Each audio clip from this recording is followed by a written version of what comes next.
यार असी तेरे के शर्मिंदा हो यार, असी तेरे से माफी चाहते हैं।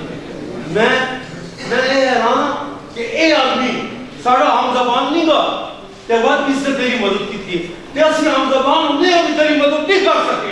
हम जुबान की गल नहीं की, सबसे पहले इंसानियत का मुजाहरा करना चाहिए।